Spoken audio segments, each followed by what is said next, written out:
Welcome to Earth 2024. I am your Commander Levi, and this is my crew of fun guys named... I'm Lieutenant Chris. And I'm Constable Keegan. Today we watched a very fun movie. Cut that out. Today we watched a fun movie, and it was called Galaxy Quest. And I believe, I'm not certain, but I believe it's a spoof of very fun shows like Star Trek and the like. And we're going to talk about it today. So, I picked this movie. It's called Galaxy Quest. And so it's about a story. It's a story about... We'll get there eventually. It's some old has-been actors that were in a popular show back in the day. What's his name? The Santa Claus was in it. Tim Allen. Tim Allen, and some other people were in it too. So they are old has-been actors who are at a convention, and they're really sad because they're still... Tim Allen's not sad, but the other characters are kind of frustrated with the whole thing. Because it's like the only significant thing that they've done. Yeah, so like for example, what's his name? The British guy. Alan Rickman. Oh, what's his name in the show? Snape. In the show. Alexander. Is it Alexander? Okay. Yeah. I forget. None of these characters stick with me, their names, but the guy with the head. Because it's not Kirk or Spock. Yeah, that's... there's like Scotty and there's... So yeah. Him with the hair, or with the head, without the hair, the head. He is like, he's like, I want to be like a fame, or he was like classically trained. And he's like, he missed his chance at, he played in Shakespeare and stuff like that. Yeah, you said he was Richard III. Richard III, which call back to when we watched Goodbye Girl. Yeah, so that's also a play that's mentioned in that film. Richard III. You guys have any thoughts about it? Yeah, it's good. It's solid. Okay. Yeah. Keegan came to me. He's like, "Let's pick another movie. We're doing our show again." And I was like, "Okay." I remember seeing this movie. I need you back. Yeah. I need you back for the show. The gang is getting back together. We're doing a final tour, and no, it's not final unless. But so I picked it because I remembered watching it as a kid when I was younger, and I thought it was kind of funny. There's some funny parts to it. It's comedy, and I felt like even though I wasn't a Star Trek person growing up, I was a Star Wars person, so there were some similarities. I felt it was mostly Star Trek though, but I don't know because I've seen a little bit of Star Trek. But what do you guys think about it? Yeah, I watched this movie when I was younger. I'll get more into it later, but I remember some moments in this movie really messed me up. Mm-hmm. I think I know what you're... Yeah. Which one? We'll get I can get to that. That can be okay. Later. But just overall, like I remember watching this. I've watched it many times on TV. It's been on TV a lot. Yeah. Mm-hmm.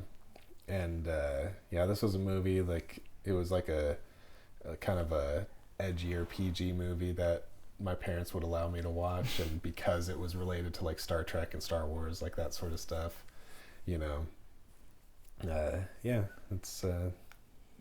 that's the connection I have to it. Yeah, on TV a lot. When we still had cable,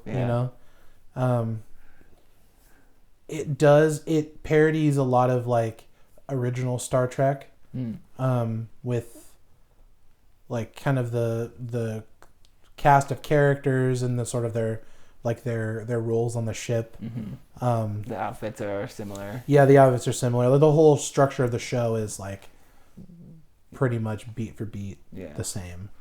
And they even kind of poke fun at like convention culture.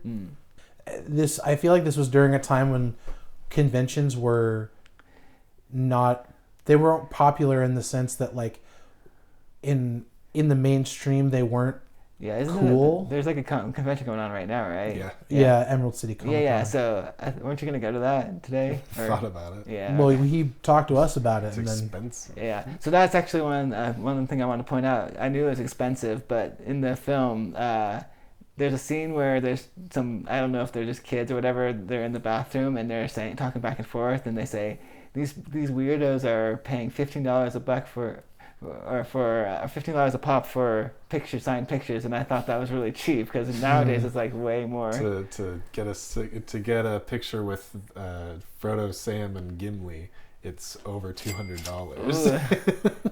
Wow. Jeez. I don't know. I'm not a famous actor.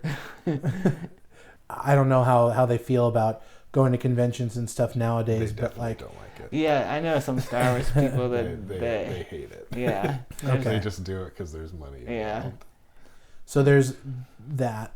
They're probably very nice to their fans. Yes. And, Sure. And very generous when it comes to actually like being in pictures and like being appreciative of the fans. Mm-hmm. But I guarantee you they don't like it.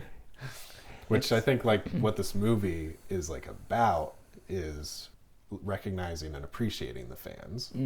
Okay. Because like they wouldn't have made it out if Right. it wasn't for the fans. Yeah.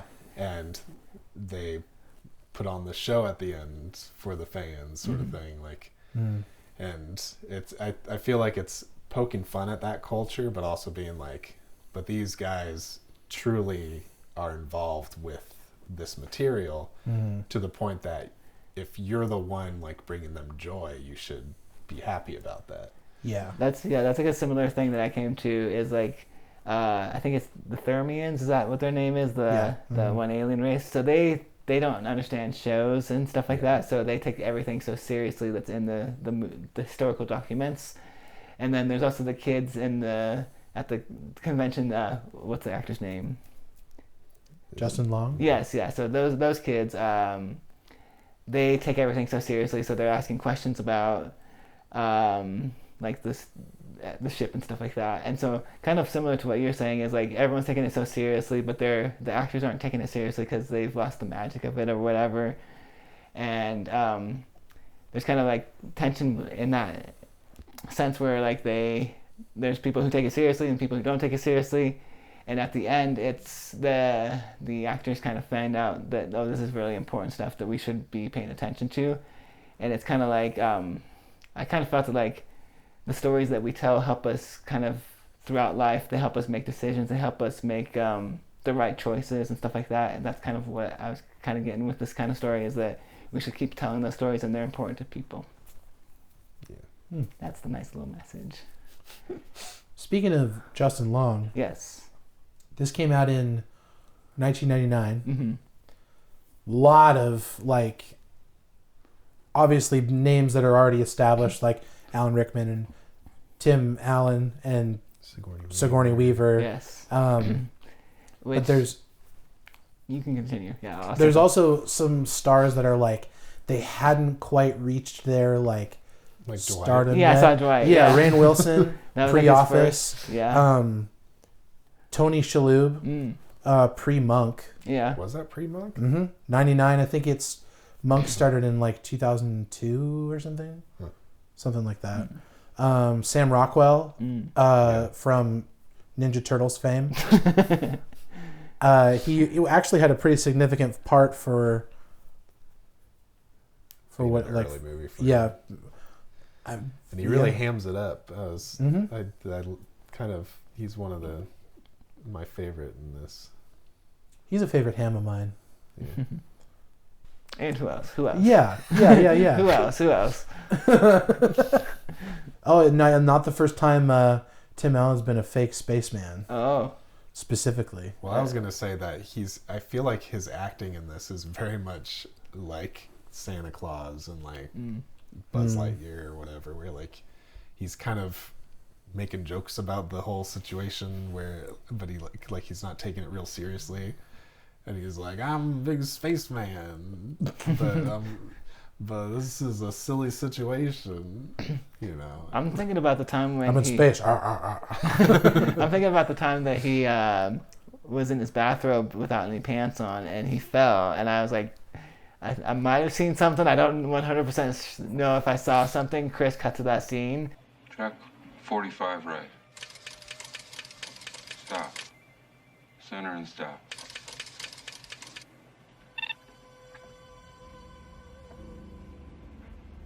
And they definitely did not show that in the TV or the TV version of that, you know.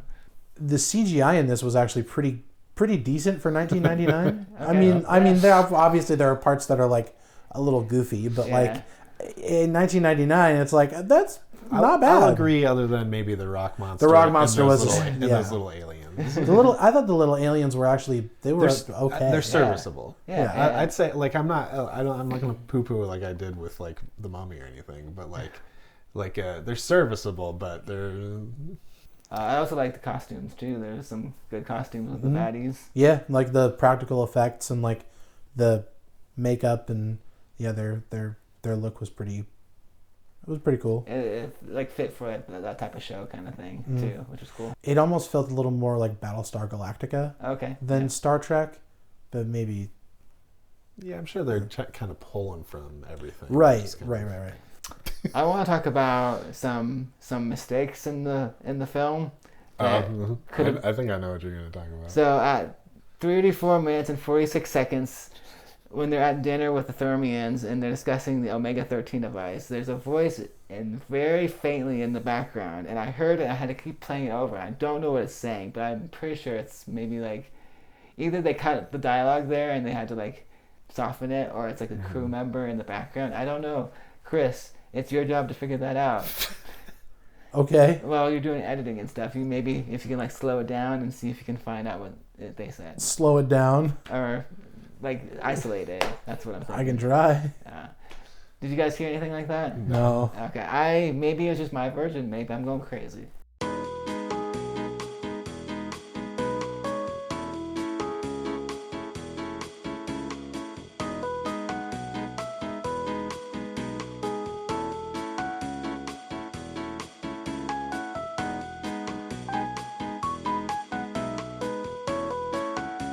But that's a mistake, and I should get better. Maybe it was the Chinese guy in the movie theater filming it. No, I was on Amazon. Okay. I don't do what you do. Hey. What was your mistake you were saying? Oh, I thought you had more. No, that's the mistake I had. Oh, well, there's a very obvious F-bomb that they dubbed over. Oh, really? When they get to the choppers, she goes, "Oh, screw that," but then they replace it with "fuck." But you can see her mouth say "screw" word. Are you sure they didn't put that in? Like, just you were watching the TV version of it? Okay. No, no. You know how I knew that way before because I had a movie mistakes book that was the big movie mistake for Galaxy Quest. And so I remembered that, and I was like, I'm gonna look for that because I don't remember seeing that as a kid because I didn't even know what the screw was, and so like I was looking for it, and like she very obviously says it, but she says "fuck," which is a very different lip formation. So childhood trauma. Apparently, these two had it. I did not. Because maybe I'm a little bit older than you guys. Well, so. I remember because I remember seeing this as a kid, like at my cousins. Yes. Like they were watching it. This is definitely a cousin's house movie. and I remember when there's like a few. I think I put down a few, like 3 different times that I like remember being like unnerved at. When the pig monster gets pulled into the ship and then is inside out and then explodes. I remember that really upsetting me. The part where they are losing oxygen and they're all just like walking around that and and it's like treated pretty seriously. Yeah. And so as a kid, I was just like, those people are dying. Like, for real. They're helpless and they're nice. Oh, this is a weird one. Okay. But Alan Rickman's prosthetic on his head. Yeah. That being, I think as a kid, seen the movie and seen him wearing that for the whole movie until like the climax where it starts to rip off and you start seeing his hair stick out. I couldn't like separate the fact that that was a headpiece like makeup as a kid, and so like that like freaked me out because I was like, what's happening to his head? Like, why is there hair poking through? And see, Keegan was a Thermian. He thought it was all real. But I remember that being like weirdly upsetting too. Wow. Yeah, I thought it was all real. None of that. I thought you were going to bring up another part, which to me was traumatizing, which was they're down on the planet getting the beryllium sphere to bring back to their ship, and they see the little alien guys for the first time, and they're like, oh, they're so cute, and like they're, you know, they look like children, and then one limps out from the side, and they're like, oh, that one's hurt, look, they're gonna help him. And then they grab him and then rip him apart and start eating him. To me, I was like, I don't like that. When I was a kid, what's gonna happen to me on the playground? No, I was like, that's so mean and like malicious, and like, I just didn't like how dark it was. That like, and like he's helpless, and then they're just like, it was very like upsetting just because of how like soulless and like it was just really it's just like heartless behavior, and I'm like, I just eat whoever's the weakest. Well, yeah, but I was like, that's like awful. I don't like that.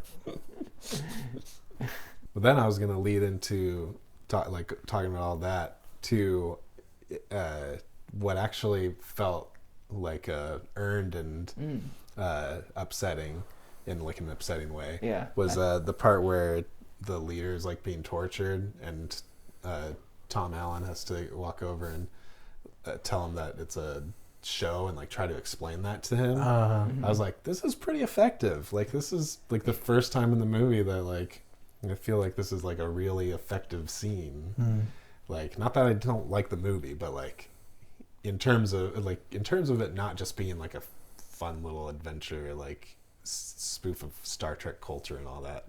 Like, that scene was pretty effective. Like, I was like, similarly, I thought I was a little teary-eyed at when the other Thermian got shot, you know? And yeah, I was like, I thought that was good. Like, to him, it was like it was like a really big thing. Well, and it brings Alan Rickman's character like almost full circle on the line that he like grows to hate so much that he says in the show about like, you know, by whatever, like you'll be hammer. You'll be avenged. Like he actually means it when he says it, because he's like, you will be avenged. Like this person that he has like an actual connection with, like basically dying in his arms. And he's also saying the line from the show because he knows that that'll make him feel good right. As he's going into the pearly gates. Oh, what do these people live in? What's like Octopus Heaven? Because they're octopus boys. Is there an Octopus Heaven? I am sure there is. Okay. There has to be. What I was thinking about is how they're octopuses, and then you said that like some kind of like treasure hunter, like adventurer. Like, oh no.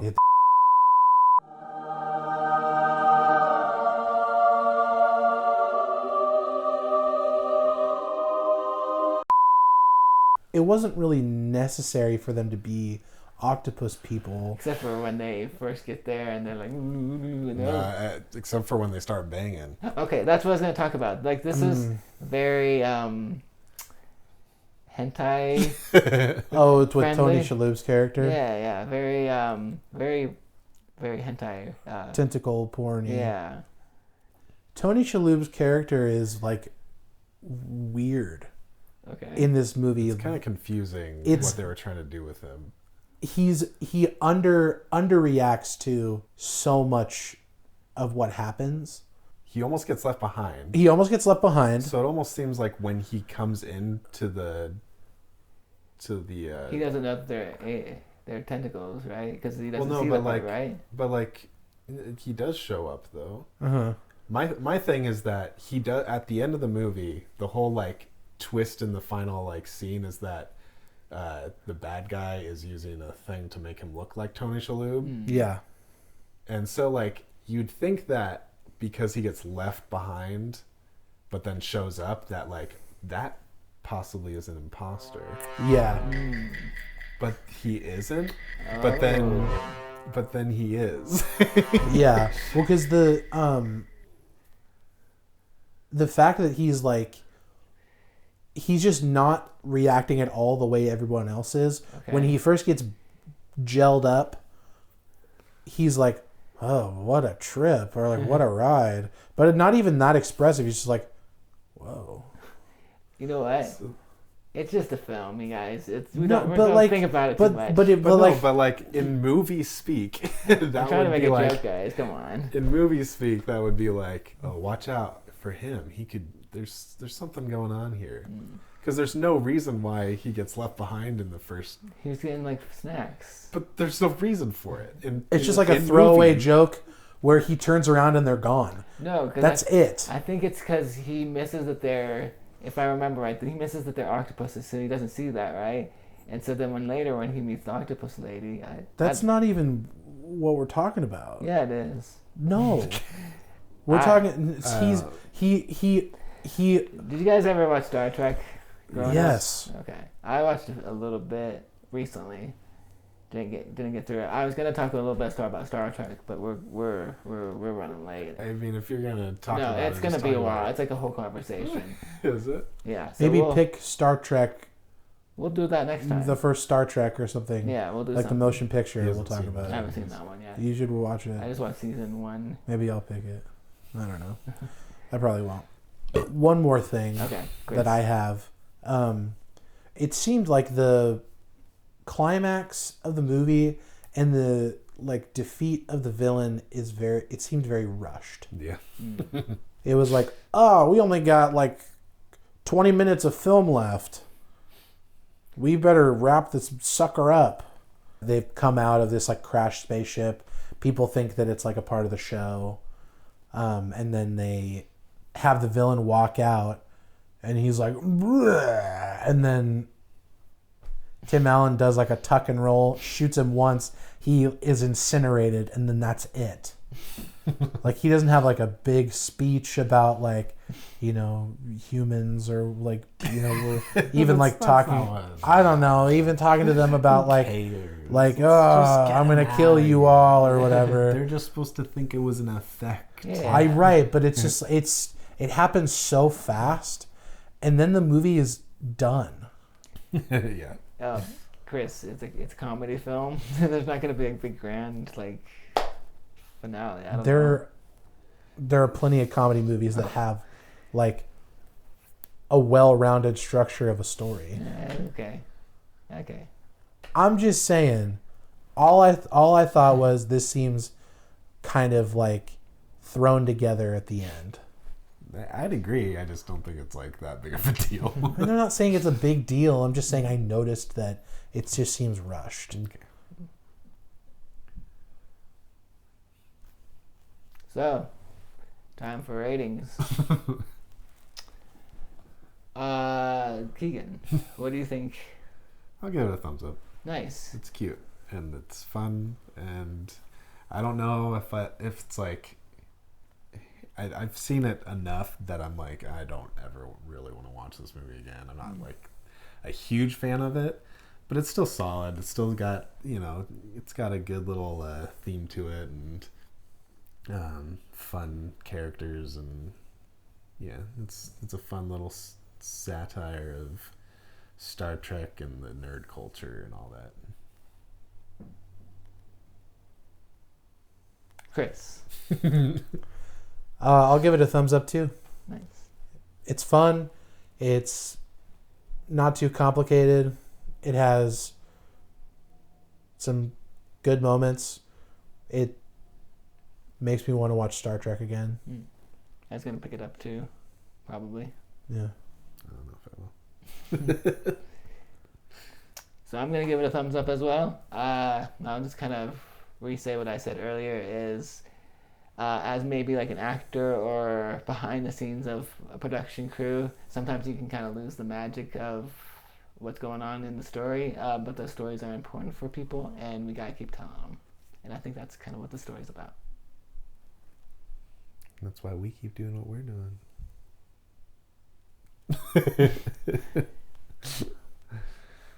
Well, So, is it, what is it? It's like, it's what is it? for what? Oh, it's that. Never give up. Never surrender. Just like my team said. That's it. Goodbye.